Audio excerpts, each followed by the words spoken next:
अस्सलाम वालेकुम। Programme night addition में हम आपको खुशामदीद कहते हैं। नाज़रीन, जैसे ही तहरीक इंसाफ के खिलाफ इलेक्शन कमीशन की स्क्रूटनी कमेटी की रिपोर्ट आई तो ऐन उसी वक्त मरीम नवाज़ की ऑडियो लीक हुई, या यूँ कह लीजिए कि मरीम नवाज़ की ऑडियो टेप के साथ फॉरेन फंडिंग केस की रिपोर्ट सामने आई। अब दोनों जमातें, पाकिस्तान तहरीक इंसाफ और पाकिस्तान मुस्लिम लीग नून, एक दूसरे पर इल्ज़ामात लगा रहे हैं। नून लीग कह रही है कि स्क्रूटनी कमेटी की रिपोर्ट से आवाम की तवज्जो हटाने के लिए ऑडियो लीक की गई। पीटीआई कह रही है कि मरीम नवाज़ की ये कोई पहली ऑडियो नहीं है, बल्कि इससे पहले भी न सिर्फ मीडिया को मैनेज करने बल्कि मीडिया के इश्तिहारात बंद करने की ऑडियो भी मंजर आम पर आ चुकी है। आज मरीम नवाज़ ने एक प्रेस कॉन्फ्रेंस की, उस पर उनसे इस ऑडियो लीक के हवाले से सवाल पूछा गया तो मरीम नवाज़ ने कहा कि हुकूमत को मुझसे माजरत करनी चाहिए कि मेरी फ़ोन कॉल टैप क्यों की। आज प्रेस कॉन्फ्रेंस करते हुए क्या कहा मरीम नवाज़ ने, ज़रा देखिए। पहले तो मेरे से इस बात की माजरत की जाए कि मेरी फ़ोन क्यों टैप किया गया। मेरी एक पर्सनल और प्राइवेट कॉन्वर्सेशन थी परवेज रशीद साहब के साथ। किसको हक था कि वो मेरी पर्सनल कॉन्वर्सेशन को टैप करे? वो एक मीडिया चैनल को क्यों दी गई? उसने उसको क्यों ऑन एयर किया? मैं और परवेज रशीद साहब अपने ज़ाती गुफ्तगू में क्या बात करते हैं, इसके लिए मुझे किसी को कोई जवाब नहीं देना है। अब मरीम नवाज़ हुकूमत से कोई सवाल पूछें और फवाद चौधरी उसका जवाब ना दें, ये तो हो नहीं सकता। वो भी कुछ ही देर में टेलीविजन पर आए, प्रेस कॉन्फ्रेंस की और मरीम नवाज़ से उन्होंने भी कुछ कहा, वो भी सुन लीजिए। ये तस्लीम किया कि जो ऑडियो टेप्स हैं जिसमें वो मीडिया के लोगों को थ्रेट कर रही हैं, किसी को गालियां बक रही हैं, किसी को जो है वो तौहीन कर रही हैं, ये वो तमाम टेप्स जो थी वो असली थी। और अब उनके एतराफ़ के बाद मुझे लगता यही है कि इसके साथ उनमें थोड़ी सी अगर शर्म भी होती तो वो अपनी जो पोजीशन है सो कॉल्ड उससे वो हटती और माफ़ी भी मांगती पाकिस्तान के अवाम से भी और मीडिया के लोगों से भी जिनको उन्होंने गालियां दी। अब अपनी हुकूमत में मरीम नवाज़ अगरचे किसी सरकारी ओहदे पर तो नहीं थी, लेकिन वज़ीर-ए-आज़म की बेटी होना भी किसी आला तरीन ओहदे से कम नहीं था। ऐसे में वो हमेशा किसी मीडिया सेल की सरपरस्ती से इनकार करती रही, लेकिन अब न सिर्फ वो खुद मान रही हैं बल्कि ऑडियो टेप्स के हवाले से भी ये साबित हो रहा है कि वो मीडिया के कुछ चैनल्स जिसमें 92 न्यूज़ भी शामिल है उसके इश्तिहारात बंद करने की वो बात करती रही हैं, बल्कि प्रोग्राम्स में हक़ाइक़ को बदलने की भी बात करती रही हैं। क्या ही बेहतर होता कि वो इसकी भी कुछ वजाहत दे देती, लेकिन वो कह रही हैं कि हुकूमत मुझसे माफ़ी मांगे। मैं बात करूंगी, मुझे ज्वाइन कर रहे हैं वज़ीर-ए-आज़म के मुआविन खुसूसी बराए सियासी रवाबित डॉक्टर शहबाज गिल साहब। अस्सलाम वालेकुम, बहुत बहुत शुक्रिया डॉक्टर साहब आपका। डॉक्टर साहब, आप कह रहे हैं कि मरीम नवाज़ को माफ़ी मांगनी चाहिए, वो कह रही हैं कि मेरी पर्सनल कन्वर्सेशन है ये, वो वजाहत देना किसी को ज़रूरी नहीं समझती है, वो क्यों किसी को वजाहत दें? ये अच्छी बात नहीं है कि कोई उनकी प्राइवेट कन्वर्सेशन को टैप करे। बिस्मिल्लाहिर्रहमानिर्रहीम। बहुत शुक्रिया शाजिया। शाजिया, देखिए ऑडियो में क्या कंटेंट है इस पे हम थोड़ी देर के बाद बात कर लेते हैं, लेकिन वो आपने सुना भी दिया और उस पर डिस्कशन हो जाएगी। लेकिन पहले ये बड़ा ज़रूरी आपने सवाल किया कि ये उनकी पर्सनल बात है और वो किसी ने क्यों नशर की। मुझे एक बात बताइए, ऑफ कोर्स ये दो बड़ी डिफरेंट बातें, लेकिन मैं आपको बता रहा हूँ कि अगर कोई बंदा पर्सनली कल को मुल्क के ख़िलाफ़ कोई प्रोग्राम बना रहा हो, कोई शख्स मुल्की राज किसी को दे रहा हो या किसी के थ्रू दे रहा हो, फ़र्ज़ करें मैं और आप टेलीफोन पे बात करें और आप मुल्की राज मुझे दें और मैं आगे जाकर किसी को दे दूं, तो कल को मैं ये कहूँगा कि मेरी ये पर्सनल कन्वर्सेशन इसको रिकॉर्ड क्यों किया गया है।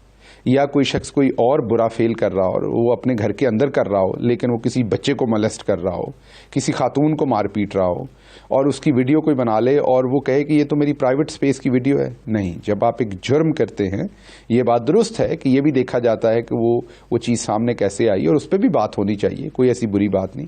लेकिन इस टाइम मुद्दे की बात यह है कि मुल्क के सीनियर तरीन सहाफ़ियों को उन्होंने ये कहा है कि वो कुत्ते की तरह भौंकते हैं। उन्होंने मुल्क के सीनियर तरीन दूसरे जो बहुत बाइज़्ज़त लोग हैं उनके बारे में कहा है कि कायनात ने 2 टोकरियां बनाई, उनको देनी। अब पता नहीं, शायद कैप्टन सफदर साहब को घर में प्यार से कायनात कहते हो, ये मुझे नहीं पता, लग तो मुझे ऐसे ही रहा है बातचीत से। उन्हें इस बात का अब कैप्टन सफदर साहब को मैं आपके प्रोग्राम के तवस्सुत से उनसे गुजारिश करता हूँ कि वो ये क्लियर करें कि क्या वाकई घर में उनको कायनात के नाम से पुकारा जाता है। अगर पुकारा जाता है तो ठीक है, अदरवाइज शायद कोई और हो कायनात। तो बात यह है कि जब आप ये कहेंगे और दूसरी तरफ डॉक्टर साहब, जी आपको याद होगा, कीजिए आपको याद होगा कीजिए डॉक्टर आरिफ अलवी साहब और इमरान खान साहब की एक ऑडियो लीक सामने आई थी पीटीवी हमला केस के हवाले से। प्राइम मिनिस्टर साहब उस वक्त इमरान खान साहब अप्रिशिएट करते हुए हम सुन रहे थे, बड़ा अप्रिशिएट कर रहे थे कि लोग घुस गए हैं, जो आरिफ अलवी साहब सारी बात उनको बता रहे थे। तो बाद में सहाफ़ियों ने उनसे सवाल किया कि आप क्या कर रहे थे, आप तो अप्रिशिएट कर रहे थे, तो इस पर क्या कहेंगे। तो इमरान खान साहब ने कहा था, सबसे पहली बात उन्होंने ये की थी कि ये गैर कानूनी है, ये किसने किया है वो मुझे जवाब दे, मैं इस पर वजाहत देना ज़रूरी नहीं समझता, ये गैर कानूनी है, गैर आईनी है किसी की बातों को इस तरह रिकॉर्ड करके तो लीक करना। ये इमरान खान साहब का जवाब था, ये ऑन रिकॉर्ड है। अच्छा, इधर रुकिएगा, इधर रुकिएगा। देखिए, ये तो जब आपने मेरे से सवाल किया तो मैंने यहीं से शुरू किया। मैंने तो आपको ये नहीं कहा कि ये कानूनी होता है या गैर कानूनी, इस पर तो मैंने आपसे बहस ही नहीं की। मैंने तो ये कहा कि कानूनी या गैर कानूनी के बाद अगर उस वीडियो और ऑडियो में कोई गैर कानूनी चीज सामने आती है तो उस पर तो एक्शन होगा ना। अगर तो प्राइम मिनिस्टर साहब उसमें उकसा रहे थे लोगों को और लोगों को कह रहे थे कि इनको अंदर घुसा दो, तोड़ फोड़ करवा दो, जरूर कर रहे थे, भी गैर कानूनी काम किया होगा। वो तो ऐसी नहीं, एक वो तो आप मैच जीतने को भी है, ये तो आप इंडिया वाला काम कर रहे हैं। कश्मीर में वो अप्रिशिएट करते हैं पाकिस्तान जीतने को, तो वो इंडिया वाले जो हैं वो उस बंदे को जेल डाल देते हैं। ऐसे ना करें, ये दो अलग बातें हैं। एक किसी ने पीटीवी के अंदर लोग घुस रहे थे, इसमें इंडिया कहां से आ गया? पीटीवी के अंदर लोग घुस रहे थे, आरिफ अलवी साहब बता रहे थे, वो इसको अप्रिशिएट कर रहे थे। ओहो, मैं तो आपको एक एग्जांपल दी है, मैंने आपको एग्जांपल दी कि कोई और बंदा फेल कर रहा है, कोई और बंदा उसके ऊपर अपनी कमेंट्री कर रहा है। दूसरी तरफ कह रहे हैं कि सहाफी कुत्ते की तरह भौंकते हैं। आपको ये दोनों चीजें बराबर लग रही हैं। और ये कह रहे हैं इसके ऐड बंद कर दो, 92 टीवी का ऐड बंद कर दो ताकि आपकी तनख्वाह कम हो जाए, आपको तनख्वाह ना मिले टाइम पे। आपको इस टाइम अपनी मरियम के प्यार में आपको अपनी तनख्वाह की भी फिक्र नहीं है इस टाइम। शादिया, उन्होंने कहा था 92 की साहबियों को गाली देना बात तो सुन काबिले मुज़म्मत है, इसको कोई जस्टिफाई नहीं कर रहा, ना मैं कर रही हूं ना कोई शादिया, बात तो सुन ले शादिया, बात तो सुन ले। सबसे पहले उन्होंने कहा कि 92 की, ARY की, 24 की और समा के ऐड काट दो। किसी ने पूछा कि किस हैसियत में बीबी महारानी कह रही थी? वो क्या वजीर थी, मुशीर थी, SAPM थी, एडवाइजर थी, DG थी, वो कहीं पर PIO थी? किस पोजीशन में महारानी ये काम कर रही थी? किस आइन के तहत ये वो ओहदा इस्तेमाल कर रही थी? दूसरी ऑडियो आई तो उसमें उन्होंने कहा कि जियो और दुनिया मेरे हाथ में है, देखें वो इमरान खान को कैसे सबक सिखाते हैं। और फिर ये कहा कि मैंने उन्हें ये कहा है कि आप इमरान खान के फैक्ट्स क्यों दिखाते हैं, आप बराबर पे फैक्ट्स क्यों दिखा रहे हैं, मतलब बराबर पे फैक्ट्स ना दिखाएं जो असल में सहाफत का काम है। और तीसरी दफा तो उन्होंने टोकरियों में डाल दिया और सब कुछ ही टोकरी में डाल दिया और ये कह के कि ये कुत्ते की तरह भौंकते हैं, इनको चुप करवाना पड़ेगा। तो कहने की बात, आप देखिए उसमें जर्नलिस्ट देखें कौन कौन है। हसन निसार हैं उसमें मजहर अब्बास है, उसमें इरशाद भट्टी है, मतलब आप लोग देखें कौन कौन से। तो दूसरी बात यह है कि मुझे दूसरी तकलीफ किस चीज की है, मैंने एक दफा, आपकी एक कुलीग हैं, मेरे ख्याल से उन्होंने गलत स्टोरी की थी और मैं ट्विटर पे उनसे सवाल पूछ लिया। दो और उसी रिपोर्ट कार्ड के अंदर मेरी कुलीग जर्नलिस्ट हैं जिनका मैं जाती तौर पे बड़ा एहतराम करता हूं, खातून है, मेरी बहनों की तरह है वो, लेकिन वो बहुत झूठ बोलती हैं वहां बैठ के। वो बगैर कोई तनख्वाह लिए उस प्रोग्राम पे झूठ बोलती हैं और वो एक पीपल्स पार्टी की हैं के साथ उनको बड़ा उनसे, और एक जो हमारी बहन है वो किसी और पार्टी के साथ उनको उनसे, वो सारा दिन PTI को टारगेट करती हैं। मैंने उनको क्वेश्चन कर लिया। तो जो इस्लामाबाद के अंदर हमारे बुजुर्ग हैं नासिर जैदी साहब, मैं उनका बड़ा एहतराम करता हूं, वो मेरे बुजुर्गों की तरह हैं। उन्होंने इतना लंबा मेरी जो है ना कंडेमिनेशन इशू की और प्राइम मिनिस्टर को कहा इनसे फौरन रिजाइन ले लिया जाए।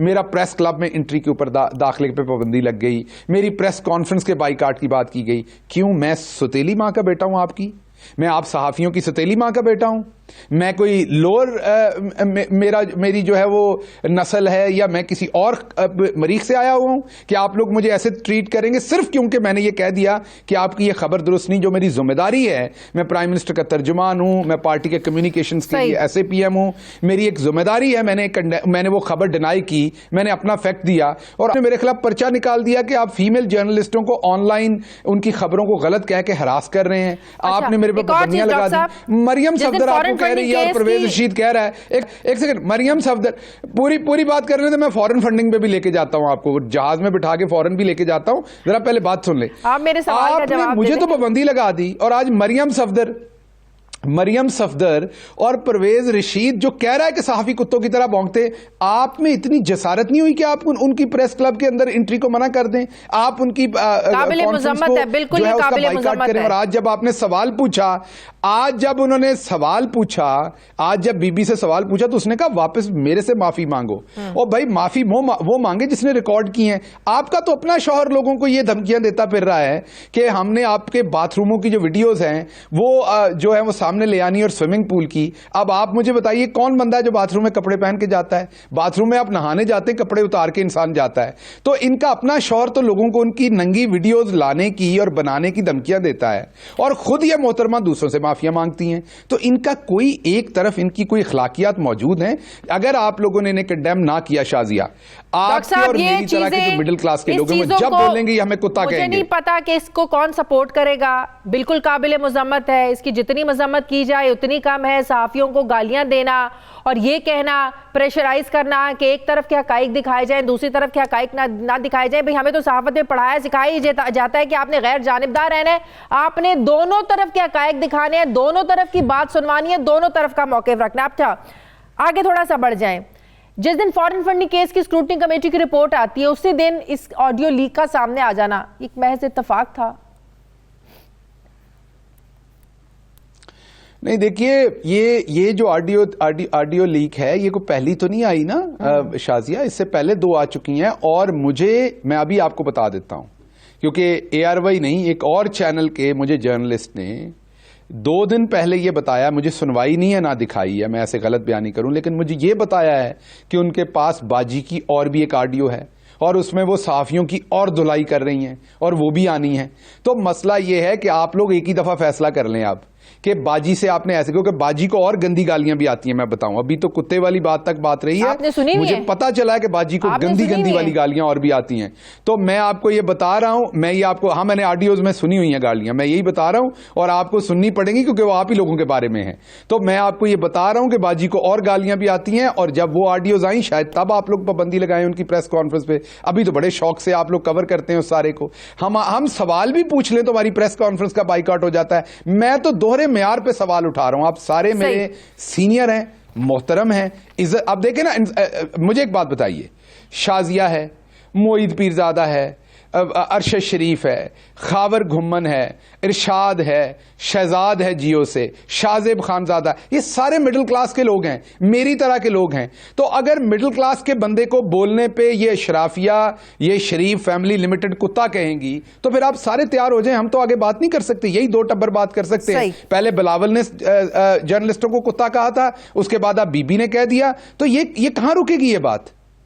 यकीनन ये सब चीज़ें, बहुत से लोगों की इस हवाले से मेरे से बात भी हुई, सवालात भी पूछे गए। आपको भी लगता है कि ये जो ऑडियो लीक्स का एक सिलसिला चल निकला आपने है? ट्वीट किया कोई 2000 में, आपको पता है मैं ट्विटर कितना यूज करती हूँ, मैं सोशल मीडिया को इतना यूज नहीं करती। आपने फेसबुक किया? मैं सोशल मीडिया यूज नहीं करती। आपने को फेसबुक पे अपना दिया पॉइंट ऑफ व्यू? यूज नहीं करती सोशल मीडिया। आप एक वीडियो बना के मुझे कंडेमनेशन की भेजें, मैं ट्वीट करता हूं आपकी जगह पे। कर ले, आप ट्वीट कर ले। नहीं, आप इस बात पे अवॉइड ना करें। कर देती हूं, मेरे लिए इतना काफी है। सोशल मीडिया है, शुगर नहीं है जो अवॉइड करनी है। बिल्कुल यूज नहीं करती, आपको भी इस चीज का पता। मैं आपके बारे में कितने ट्वीट कर लेती हूं। शाजिया आप एक काम करें बराए मेहरबानी, आप एक वीडियो बना के या अपने शौहरे मोहतरम को भेजें, वो ट्वीट करें, मैं उन्हें रीट्वीट करता हूं, या आप मुझे भेजें, मैं आपका ट्वीट करता हूं। आपको कंडेम करना चाहिए या आप लोगों को गालियां पड़ रही हैं? हमें नहीं पड़ रही। प्रोग्राम्स में कर रहे हैं ना, ट्वीट करने से कुछ ज्यादा कंडेम तो नहीं हो जाना। एक लाइव शो में एक नेशनल चैनल पर बैठकर मैं कंडेम कर रही हूं, इससे ज्यादा क्या कंडेम करें? ठीक है, मेहरबानी आपकी। वैसे बड़ी हिम्मत की बात है, हमारा प्रोग्राम सोशल मीडिया पे अपलोड होता है, आप ये भी कर रही हैं, जबरदस्त व्यूअरशिप है, तो मैं सोशल मीडिया यूज नहीं करती। अच्छा, एक आखिरी सवाल पूछना चाहती हूँ। खान साहब ने आज एतराफ किया कि हुकूमत की सबसे बड़ी नाकामी जो है वो एहतसाब का ना होना है। तमाम तर बड़े बड़े शवाहिद होने के बावजूद लोग बचकर निकल जाते हैं, तो ये किसकी नाकामी की तरफ इशारा किया प्राइम मिनिस्टर ने? नहीं, प्राइम मिनिस्टर ने, देखिए हुकूमत ने तो अपना काम हर जगह पूरा कर दिया ना, आपके सामने अभी FIA में भी उनका चालान पेश हो गया। वो हमारे ओवरऑल सिस्टम की है कि इसके अंदर जो ताकतवर है वो निकल जाता है। जरदारी निकलता आया, नवाज शरीफ निकलता आया, पहले भी आपके सामने ये निकलते आए, हुदैबिया वाला हो या दूसरे जितने भी केसेस थे इनके ऊपर, सबको पता था इन्होंने करप्शन की हुई है। अभी भी जो मुलाजमीन है उनके अकाउंटों में 16 अरब रुपया जमा हुआ है, बैंक की स्टेटमेंट्स मौजूद हैं, मुलाजमीन मौजूद हैं, मरे हुए लोगों को भी जन्नत के अंदर और दोजख के अंदर उनके अकाउंटों में पैसे भेजते रहे। अब या तो ये अपनी अगली दुनिया के लिए उनको पैसे भेज रहे थे कि जब ये मर के जाएं वहां पर, हम सब ने मरना है, अल्लाह इनको जिंदगी दे लंबी, मैं ये नहीं कह रहा कि ये मरे, इनकी जिंदगियां लंबी करे अल्लाह, हम सब ने जाना है एक दिन। तो जब इन्होंने अल्लाह के पास जाना है, पता नहीं तब का इंतजाम कर रहे हैं कि वहां पर मरे हुए लोगों को पहले से ही पैसे उनके अकाउंटों में जमा करवा रहे हैं और निकाल रहे हैं, शायद वहां पर भी लेन देन करना है। तो सबको पता है ना ये सब कुछ हुआ है, लेकिन किसी ने क्या, ओहो ये साबित हो चुका है। नहीं, एक सेकंड, नहीं, प्राइम मिनिस्टर ने ये नहीं कहा साबित नहीं हुआ, ये तो साबित हो चुका ना। बैंक के, मुझे एक बात बताइए, अगर आपके अकाउंट से 4 अरब निकलता है तो साबित हो गया ना। अब आपने बताना है कहां से, आपने साबित करना है कि आपका हलाल का पैसा है। आप साबित तो हो गया जिस दिन वो बैंक के अंदर पकड़ा गया पैसा, 9,000 जिसकी तनख्वाह है उसके अकाउंट में 4 अरब रुपया पड़ा हुआ है, इसके बावजूद बच के निकल जाते हैं। प्राइम मिनिस्टर ने पूरे सिस्टम की तरफ किया।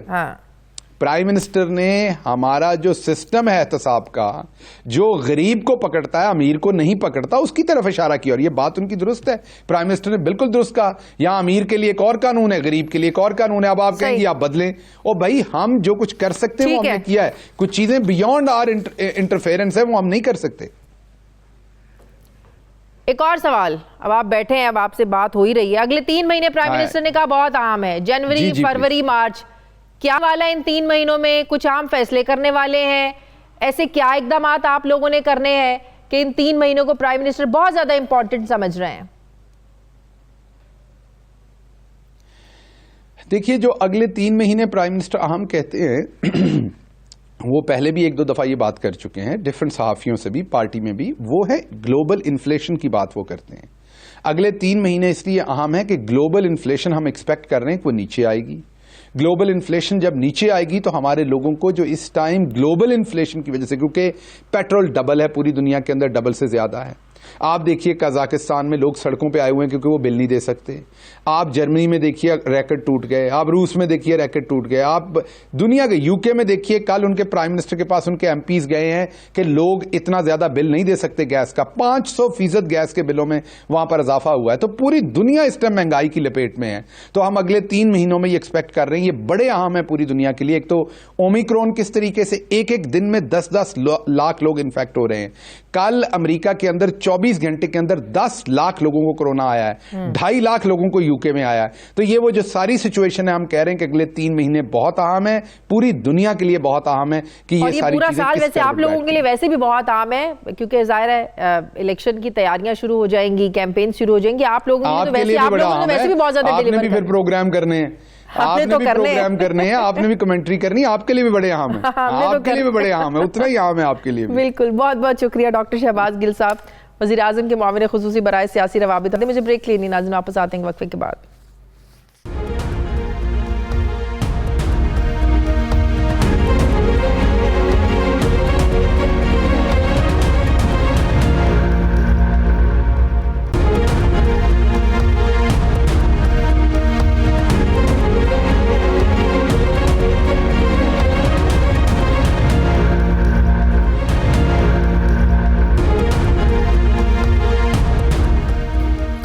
ब्रेक के बाद एक बार फिर से आपको खुशामदीद कहते हैं। नाज़रीन, पिछले 8 रोज़ से सख्त सर्दी में जमात इस्लामी सिंध असम्बली के बाहर धरना दिए बैठी है, और वजह है कि वो सिंध में पास होने वाला नया बल्दियाती निज़ाम उसको नहीं मानते हैं। आज पाकिस्तान पीपल्स पार्टी के चेयरमैन बिलावल भुट्टो ने मीडिया से गुफ्तगू करते हुए कहा कि बल्दियाती तरमीमी बिल में हमने इख्तियारात को शेयर किया है और लोकल गवर्नमेंट को मज़ीद मजबूत किया है। क्या कहा बिलावल भुट्टो ने, ज़रा देखिए। मुराद अली शाह साहब ने ना सिर्फ चेयरमैन और मेयर्स को एम्पावर किया है, मगर वो लोकल काउंसिल्स को एम्पावर किया। हमने पावर डिवॉल्व किया है या पावर शेयर किया है। जो सिंध का नया बल्दियाती निज़ाम है, उसमें हमने जो वाटर बोर्ड का चेयरमैन होता है उसका को चेयरमैन मेयर को बना दिया है। जो वेस्ट मैनेजमेंट बोर्ड्स है उनको लोकल बॉडीज के निज़ाम के नीचे बना दिए हैं। नाज़रीन, सिंध असम्बली से पास होने वाला बल्दियाती तरमीमी बिल पर सिंध हुकूमत ये कहती है, उनका ये मानना है कि हमने इख्तियारात शेयर किए हैं, जबकि अपोजिशन में बैठी सभी जमातें इस तरमीमी बिल के खिलाफ सरापा एहतजाज बनी हुई हैं। 6 नवंबर 2021 को सिंध असम्बली से बल्दियाती निज़ाम से मुतालिक एक तरमीमी बिल पास किया गया, जिसके खिलाफ PTI और जमात इस्लामी समेत MQM और दीगर जमातों ने न सिर्फ भरपूर एहतजाज किया बल्कि अदालत का दरवाज़ा भी खटखटाया गया। जमात इस्लामी ये कह रही है, उसका ये मौक़िफ़ है कि इन तरमीम के बाद कराची के बड़े अस्पतालों को कराची बल्दिया की बजाय सूबाई हुकूमत के ज़ेर इंतज़ाम दे दिया गया है, जबकि पैदाइश और अमवात के सर्टिफिकेट समेत सेहत और तालीम के शोबों को भी लोकल गवर्नमेंट से लेकर सूबाई हुकूमत के हवाले कर दिया गया है। अपोजिशन जमातें ये कह रही हैं कि मौजूदा बल्दियाती तरमीमी बिल या इनके मुतसादिम है और ये सिंध हुकूमत का लोकल गवर्नमेंट के हक पर डाका है। इस पर मैं बात करूँगी, मुझे ज्वाइन करें अमीर जमाते इस्लामी कराची हाफिज़ नईमुर रहमान साहब। अस्सलाम वालेकुम, बहुत बहुत शुक्रिया हाफिज़ नईम साहब आपका। हाफिज़ नईम साहब, इस वक्त मैं देख भी सकती हूँ आपके पीछे आप उस वक्त धरने की जगह पर बैठे हैं, लेकिन सवाल मेरा ये है, एक सख्त सर्दी के मौसम में लोग खुले आसमान तले बैठे हैं, जिसमें ख़वातीन भी हैं, बच्चे भी शामिल हैं, इससे आपको हासिल क्या होगा? जो सिंध हुकूमत है वो तो इस बिल से टस से मस होने को तैयार नहीं है। वो तो कहते हैं कि हमने पहले से ज़्यादा शेयर्स पावर शेयरिंग की है, पहले से ज़्यादा इख्तियारात दिए हैं। तो आप लोग 7 दिन क्या 7 महीने भी बैठे रहें तो आपको क्या लगता है ये हुकूमत बदलेगी? शायद कभी नहीं बदलेगी। देखें जी, एक तो यह है कि 7-8 दिन बैठने के नतीजे में अब इनकी बातें तो सामने आना शुरू हो गई हैं। पहली कामयाबी तो यह है, पहले तो ये किसी को लिफ्ट कराने के लिए तैयार ही नहीं थे, तो अवामी जिद्दोजहद में अल्लाह ताला ने ये ताकत रखी है कि बड़े बड़े ताले आजमा बोलने लग जाते हैं और उनके मौक़िफ़ भी सामने आने लगते हैं और वहीं से गलती शुरू हो जाती है और इनकी बातें कौम के सामने एक्सपोज हो जाती हैं। मसलन अगर आज बिलावल भुट्टो साहब ने यह फरमाया है कि हमने बल्दियात को एम्पावर किया है, इनको बाइख्तियार बनाया है, तो या तो उनको मालूम नहीं है और मालूम है और फिर गलत बात कर रहे हैं, तो ये तो बहुत ही अफसोसनाक बात है। मैं उनसे पूछना चाहता हूँ कि जिस मेयर को उन्होंने कहा है कि सिंध सॉलिड वेस्ट मैनेजमेंट का को चेयरमैन और वाटर बोर्ड का को चेयरमैन या चेयरमैन बनाया है, मैं पूछना चाहता हूं कि एम्पावरमेंट क्या होती है? क्या वो मेयर किसी को अपॉइंट कर सकता है? क्या वो मेयर किसी को निकाल सकता है? क्या उस मेयर के पास, उस चेयरमैन के पास कोई मालियाती इख्तियार है? तो जिसके पास मालियाती इख्तियार ना हो, इंतजामी इख्तियार ना हो, पॉलिटिकल इख्तियार ना हो, वो इख्तियार नहीं है, वो एक शो पीस के तौर पर आप रख देंगे और फिर सब लोगों को बेवकूफ़ बनाएंगे कि हमने शेयर दिया है। ये बहुत गलत बात है, इस तरह आप लोगों को धोखा दे रहे हैं। इसी तरह से मुझे बताइए, आइन कहता है कि डिवॉल्व करो, डिसेंट्रलाइज, डेलीकेट नहीं, ट्रांसफर ऑफ पावर करो, डिवॉल्व करो तमाम महकमों को।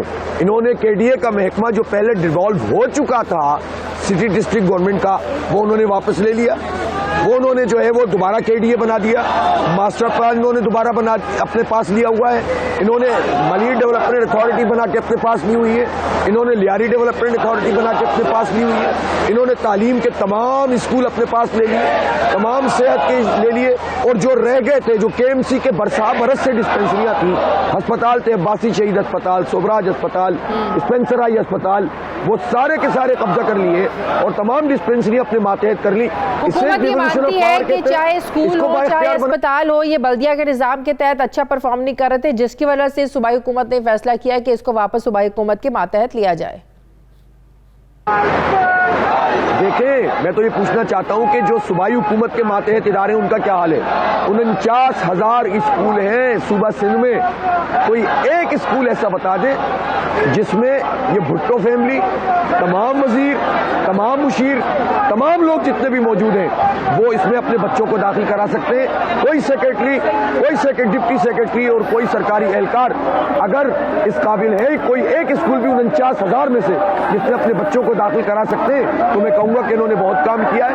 मैं कहूंगा बहुत काम किया है कि अगर ये बता दें कि इलाज की कोई सहूलत मुयस्सर है, तमाम डिस्ट्रिक्ट में अंदरूनी सिंध के कोई भी जरा सा ऐसा केस आता है जो सीरियस होता है, इसको रेफर टू कराची भेज देते हैं। करते हैं। और कराची में जो अस्पताल है सिविल, करप्शन का अड्डा बना हुआ है। जो दवाएं मिलती थी वो अब नहीं मिल रही हैं, लोग मारे मारे फिरते हैं। जो ऑपरेशन पहले होते थे, NICVD जिसका बहुत चर्चा है, जहां पहले 20 ऑपरेशन होते थे वहां 2 ऑपरेशन नहीं हो रहे। तो आप तो सेहत के 173 अरब रुपए के बजट को खा रहे हैं, एजुकेशन में तबाही बर्बादी फैला रहे हैं। तो आप ये कहते हैं कि हम KMC के इदारों को ठीक कर देंगे। KMC के ये इदारे तो अभी बात करने की, मुज़ाकरात करने की कोई दावत दी, कोई आप लोगों को कहा कि हमसे बैठें, बात कर रहे हैं, धरना खत्म करें? नंबर 1। नंबर 2, क्या बाकी ऑपोजिशन जमातें भी आप लोगों ने उनको कहा कि आए, अगर आप लोगों को भी एतराज़ात हैं तो हमारे धरने को ज्वाइन करें, आप आकर हमारे एहतजाज में शरीक हों? देखें, हुकूमत की तरफ से इब्तिदाई चंद लोगों ने 3-4 दिन पहले बात की थी और उसके बाद कोई जवाब नहीं है। अब आप देख रहे हैं कि शदीद बारिश है, मुझे भी छतरी लेनी पड़ी है पूरे, लेकिन हजारों की तादाद में लोग खड़े हुए हैं, सर्दी के मौसम में मौजूद हैं। ज्यादती आप लोगों की तरफ से भी है इन लोगों के साथ। ये पॉलिटिकल लोग हैं। सर्दी के मौसम में बच्चे, खवातीन बीमार हो जाएंगे तो ज्यादा मसाइल आप लोगों के लिए पैदा होंगे। हमने लोगों से कहा है, लोग अपने जज्बे से ही आए हुए हैं। ये कराची का मुस्तकबिल का मामला है। हम बच्चों को वापस भेजते हैं, हम औरतों को वापस भेज देते हैं, हम तो जवानों से भी कहते हैं कि आप चले जाएं। ये नहीं जाते, ये कहते हैं आज हम चले जाएंगे तो ये पूरा खा जाएंगे हमें।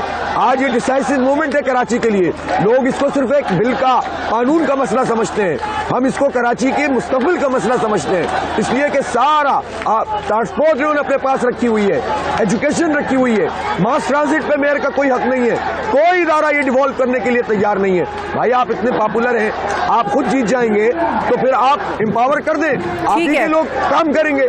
लेकिन इनको मालूम है कि ये काम नहीं कर सकते, इसलिए इस पूरे जज्बात के साथ और उमंगों के साथ लोग यहाँ पर धरना दे रहे हैं और ये जारी रहेगा और आइंदा के इक़दामात भी हम तय करेंगे इंशाल्लाह। बहुत बहुत शुक्रिया हाफिज नईमुर रहमान साहब। मेरे से मुझे ब्रेक लेनी है नाज़रीन, ब्रेक के बाद वापस आते हैं। हमारे साथ होंगे कराची के एडमिनिस्ट्रेटर मुर्तज़ा वहाब साहब। वापस आते हैं एक छोटे से वक्फे के बाद।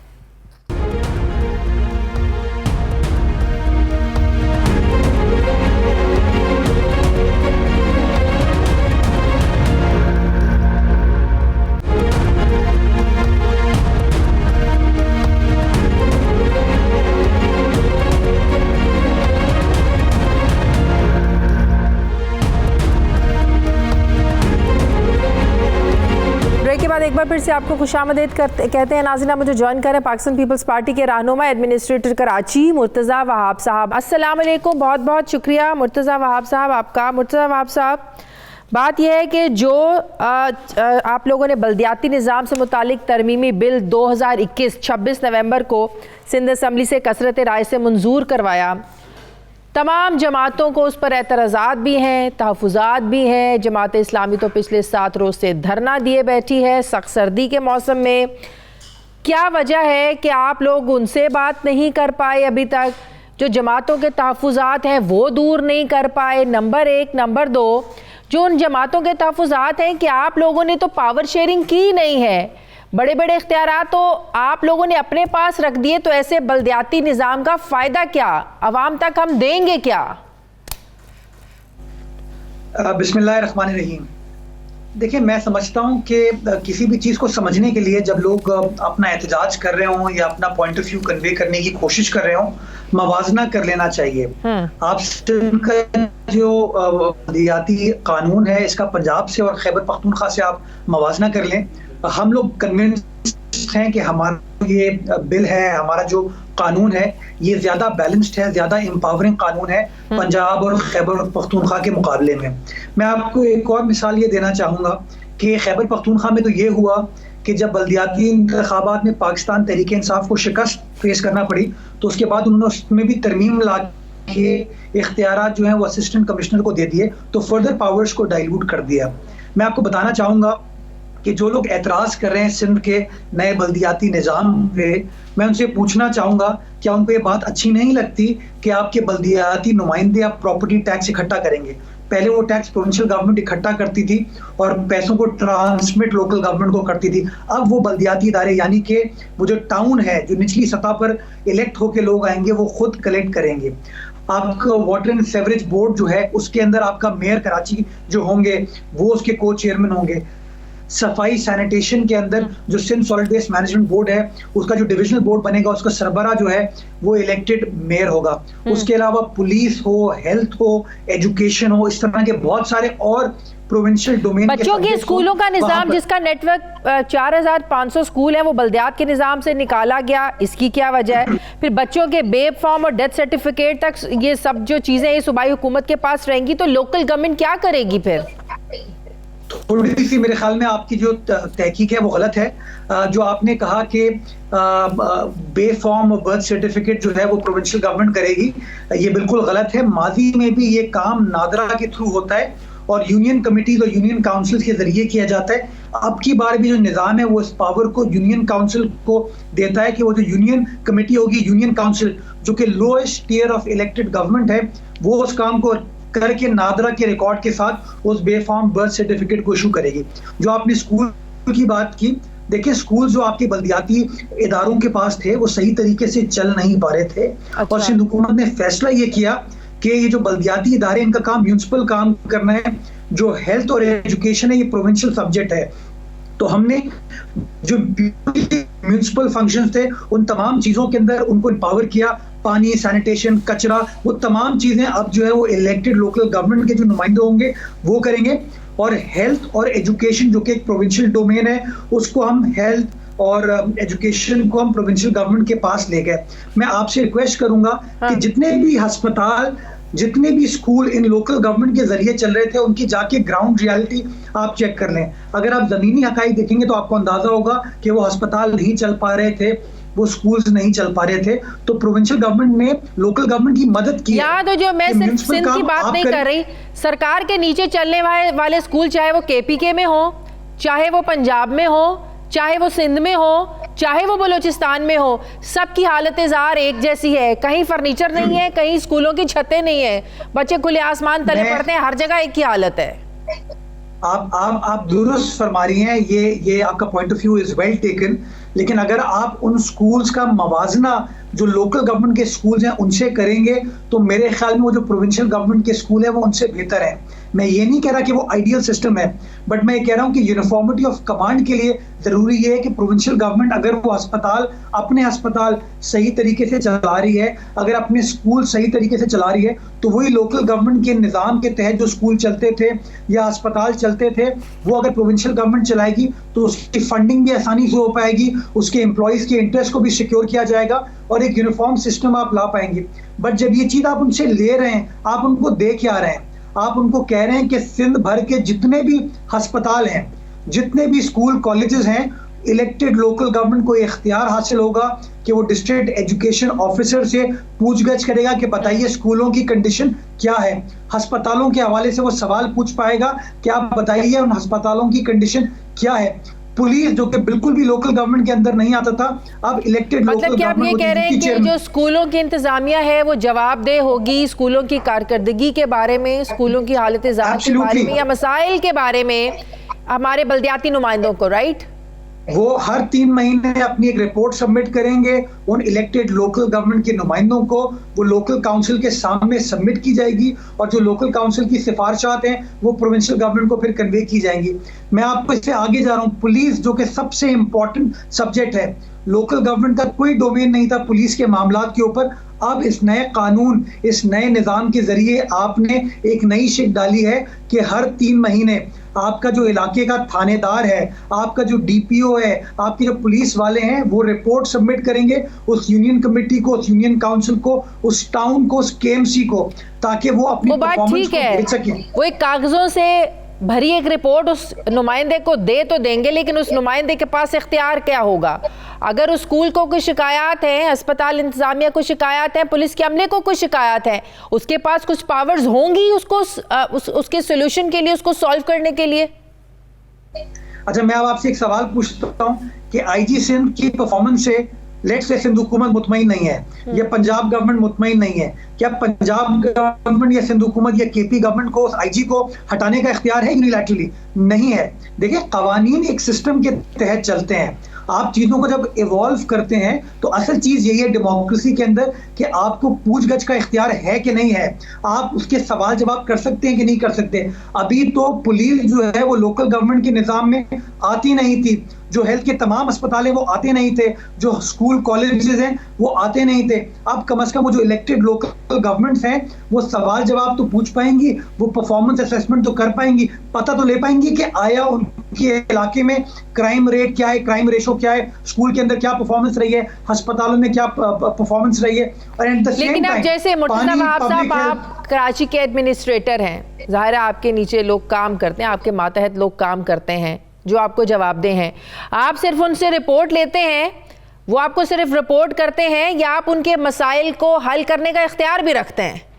अगर कोई काम नहीं कर रहा उसको निकालने का भी इख्तियार है आपके पास? मेरे डोमेन में जो जो चीजें आती हैं उसके अंदर मेरे पास पूरा हक हासिल है कि मैं वो चीज करूं, but at the same time जब मैं उनके खिलाफ कार्रवाई करता हूं तो बहुत सारे अफसरान ऐसे हैं जो अदालत से जाके स्टे ऑर्डर ले लेते हैं। तो क्या मैं ये कहना शुरू कर दूं कि लोगों के लिए अदालत के दरवाजे बंद कर दें? नहीं ना। देखिए हर सिस्टम अपनी आईनी हुदूद में रह के काम करता है। मुर्तजा वहाब बाइख्तियार एडमिनिस्ट्रेटर है कराची का, वो कार्रवाई भी कर सकता है अपने मातहत अमले के खिलाफ अगर वो काम नहीं कर रहा। मैं समझता हूँ कराची का चाहे एडमिनिस्ट्रेटर हो, चाहे कराची का इलेक्टेड मेयर हो, वो फादर ऑफ द सिटी है। वो कराची के म्यूनिसिपल मसाइल और म्यूनिसिपल वसाइल दोनों उसके कंट्रोल में होते हैं, उसको हल करना उसकी जिम्मेदारी है। बदकिस्मती के साथ माजी के जो हमारे हुक्मरान थे जो कि बल्दियाती निज़ाम के ऊपर काबिज रहे, उन्होंने बयानिया ये दिया कि निज़ाम जो है एम्पावर नहीं करता। आज वही निज़ाम है, वही कवानीन है। आप देख रहे हैं कि कराची के अंदर वो सिचुएशन नहीं है जो कि वसीम अख्तर साहब के ज़माने में होती थी। हमने बेहतरी के सफ़र का आगाज़ कर दिया। लेकिन मैं बार बार गुजारिश ये करूँगा कि आपका जो टीवी चैनल है वो रीजनल चैनल नहीं है, वो सूबा सिंध का चैनल नहीं है, वो पाकिस्तान का चैनल है। आप चारों सूबों के जो बल्दियाती निज़ाम है, कवानीन है, उसके ऊपर एक रिपोर्ट कार्ड कर लें, एक प्रोग्राम कर लें, नशर करें और असेस करें कि कौन सा निज़ाम, किस सूबे का निज़ाम सबसे ज़्यादा एम्पावर करता है लोकल गवर्नमेंट को। ये तमाम सियासी जमातें जो कराची स्पेसिफिक हो के बार बार ये नुक्ताचीनी करती हैं, ये पंजाब में खामोश बैठी हैं, ये खैबर पख्तूनख्वा में खामोश बैठी हैं, बलूचिस्तान इस्लामाबाद में खामोश बैठी हैं। इनका काम वो नुक्ताचीनी करना है अनफॉर्चुनेटली। तो जमात इस्लामी के इतने बड़े मसाइल क्या हैं कि वो 7 रोज से धरना दिए बैठे हैं? ये सवाल आप जमात इस्लामी के लोगों से पूछ सकते हैं। जमात इस्लामी का मैं बड़ा एहतराम करता हूँ, वो एक बड़ी मुनज़्ज़म सियासी जमात है। उसके जो एतराज़ात हैं वो फैसला कर ले कि उन एतराज़ात को वो असेंबली में हल करेंगे, वो सड़क पर हल करेंगे या अदालत में हल करेंगे। उनका असेंबली में मेंबर मौजूद है, वो चाहे तो डिलिबरेट करवा सकता है, असेंबली के अंदर कोई अमेंडमेंट लेके आ सकता है। अभी तक जो मेरी इत्तलात है जमात इस्लामी ने कोई कट मोशन, कोई अमेंडमेंट उस कानून के तहत मूव नहीं की। एट द सेम टाइम उन्होंने सिंध असेंबली के बाहर धरना भी दिया हुआ है and at the same time वो सिंध हाई कोर्ट भी चले गए। तो मेरी सबमिशन है कि अगर आपका काम चीज़ों को हल करना है तो आइए सियासी अंदाज से बैठिए, बातचीत कीजिए, असेंबली का फोरम अवेलेबल है। लेकिन साइमल्टेनियसली आप असेंबली, सड़क, अदालत तीनों ऑप्शंस को इस्तेमाल करें तो फिर तो नजर ही आता है कि शायद कोई ना कोई सियासी आपका पर्सपेक्टिव है, कोई सियासी आपका के अज़ाइम है जो कि आप फुलफिल करने की कोशिश कर रहे हैं। जमात इस्लामी पंजाब में, इस्लामाबाद में, खैबर पख्तूनख्वा बलूचिस्तान में इस तरह का कोई एहतजाज नहीं कर रही। अभी पीटीआई गवर्नमेंट ने केपी के बल्दियाती इंतखाबात के फर्स्ट फेज के बाद बल्दियाती नुमाइंदों से इख्तियारात लेकर असिस्टेंट कमिश्नर को दिए हैं। आप मुझे बताइए कोई एक एहतजाज किसी सियासी जमात ने किया है? कोई एक एहतजाज जमात इस्लामी के भाइयों ने किया है? नहीं। एहतजाज करना है कराची में करना है, चीज़ों को पैरालाइज करना है कराची के अंदर करना है। मैं उनसे बड़ी मोदबाना गुजारिश करूंगा कि आपके पास असेंबली का फोरम अवेलेबल है, आपके मेंबर असेंबली है, वो बिल मूव करें, हम उनके साथ बात करेंगे, इंगेज करेंगे और अगर सिंध की आवाम के बेहतर मफाद में वो तजवीज़ होगी तो हम उसको बिल्कुल इनकॉर्पोरेट कर सकते हैं। लेकिन खुदारत चीज़ों को सियासी अंदाज से जो असेंबली का फोरम है उसको इस्तेमाल कीजिए। एक और अहम मसला है मुर्तज़ा वहाब साहब, वो सिंध हाई कोर्ट ने जो आज 21,000 भर्तियों को सिर्फ महज इसलिए रोका कि इसमें कवायद की खिलाफ वर्जी की गई। जो दरख्वास्त दायर की गई उसमें कहा गया कि ग्रेड 1 से ग्रेड 15 की 21,300 असामियों पर टेंडर्स तलब किए, ओपन मेरिट पर बोलियों खरीदारी के मंसूबे के अलावा मुतालिका कवानीन और सिंध पब्लिक प्रोक्योरमेंट रूल 2010 की शराइत पर अमल किए बगैर भर्तियां की गई, मीन्स के मेरिट के खिलाफ भर्तियां की गई। बड़ा अहम मामला है, क्यों मेरिट की जो है धज्जियां उड़ाई गई हैं? मैं इसका जवाब देने से पहले एक सिर्फ आपके सामने, चूंकि नेशनल टेलीविजन है, पीटीआई की वफाकी हुकूमत ने वफाकी इदारों में धड़ाधड़ भर्तियां की हैं, डिफरेंट ग्रेड्स के अंदर की हैं। आज तक कोई शख्स वहां पर अदालत नहीं जाता, कोई सियासी जमात इसके ऊपर एहतजाज नहीं करती। क्यों? क्योंकि वजीर आजम का या वफाकी काबीना का यह कानूनी इख्तियार है कि वो भर्तियां कर सकता है। सिमिलरली सूबाई सिंध की आवाम ने पाकिस्तान पीपल्स पार्टी को मुंतखब किया, हमारी इलेक्टेड गवर्नमेंट है, उस गवर्नमेंट का इख्तियार है कि वो अपनी भर्तियों के प्रोसेस को स्टार्ट करे। उसमें ये जो इल्ज़ाम लगा रहे हैं कि ग्रेड 1 से 15 तक इतने लोगों को भर्ती कर दिया गया है, ये गलत है। मैं इसकी तस्दीक करना चाहूंगा। ग्रेड 1 से लेके 4 तक एक डिफरेंट प्रोसीजर है। ग्रेड 5 से लेके 15 तक टेस्ट करना है आपको IBA के जरिए, एक थर्ड पार्टी टेस्ट होता है। जो लोग वो टेस्ट क्लियर करते हैं, इंटरव्यू क्लियर करते हैं, उनको अपॉइंट किया जाता है। मैं समझता हूँ इससे ज्यादा शफाफ तरीका हो नहीं सकता कि एक थर्ड पार्टी। आप कह रहे हैं मेरिट पर टेस्टिंग के जरिए भर्तियां की गई, कवायद और ज़वाबित की खिलाफ वर्जी नहीं की गई। प्रोसेस चल रहा है, मैं आपको गुजारिश ये कर रहा हूँ, प्रोसेस चल रहा है। हाँ। और वो जो इल्जाम लगा रहे हैं कि हम लोग खुद भर्ती कर रहे हैं, मैं उसकी तस्दीक करना चाहता हूँ कि ग्रेड 5 से लेके ग्रेड 15 तक तमाम असामियां की जो भर्ती है वो थर्ड पार्टी टेस्ट के जरिए IBA यूनिवर्सिटी उस टेस्ट को कंडक्ट करती है। जो लोग उस टेस्ट को क्लियर करते हैं उनका इंटरव्यू होता है, इंटरव्यू के बाद जो है उनको नौकरी दी जाती है। मतलब कि अभी प्रोसेस चल रहा है, प्रोसेस ऑनगोइंग है और गवर्नमेंट खुद भर्ती नहीं कर रही है, थर्ड पार्टी के जरिए कर रही है। मैं समझता हूं कि नेशनल टेलीविजन पे ये चीज की तस्दीक करना जरूरी है। बहुत बहुत शुक्रिया। पाकिस्तान पीपल्स पार्टी के रहनुमा, कराची के एडमिनिस्ट्रेटर मुर्तज़ा वहाब साहब मेरे साथ थे, बहुत शुक्रिया आपका। नाजरीन, सिंध हुकूमत ने कवायद से हटकर 1, 2 या 10, 20 नहीं बल्कि 21,000 से ज़्यादा भर्तियां करने की कोशिश की है, जिसे सिंध हाई कोर्ट के 2 रुकनी बेंच ने रोक दिया है, जिसकी भी हम बात भी मुर्तज़ा वहाब साहब से कर रहे थे। 30 मुख्तलिफ महकमों में ग्रेड 1 से लेकर ग्रेड 15 तक की हज़ारों असामियों को प्राइवेट टेस्टिंग सर्विस के जरिए लगाया गया था।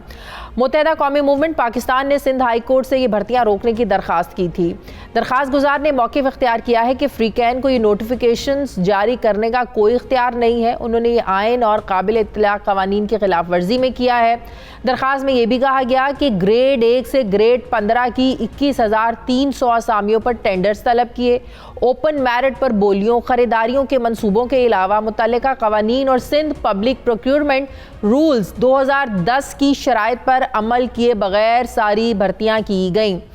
उनका मजीद ये मानना है कि दोनों नोटिफिकेशन बदनीयती के इरादे से जारी किए गए, जो शफाफियत, मेरिट और आइन की मुतादिद दफ़ात और मुतल्लिका कवायद और कवानीन की खिलाफ वर्जी थे। नाज़रीन, 24 दिसंबर 2019 को काबीना के इन भर्तियों पर किए गए फैसलों में बाकायदा कवानीन के मुताबिक तरीक़ाकार भी बताया गया था, लेकिन अभी जो सारी भर्तियां हुई हैं, इनके नोटिफिकेशन जो जारी किए गए हैं, ये कवायद और कवानीन से हट कर किए गए हैं। नाज़रीन, ये था हमारा आज का प्रोग्राम के लिए फ़ीडबैक ज़रूर दीजिएगा। अपना ख्याल रखिएगा। मुझे इजाज़त दीजिए। अल्लाह हाफ़िज़।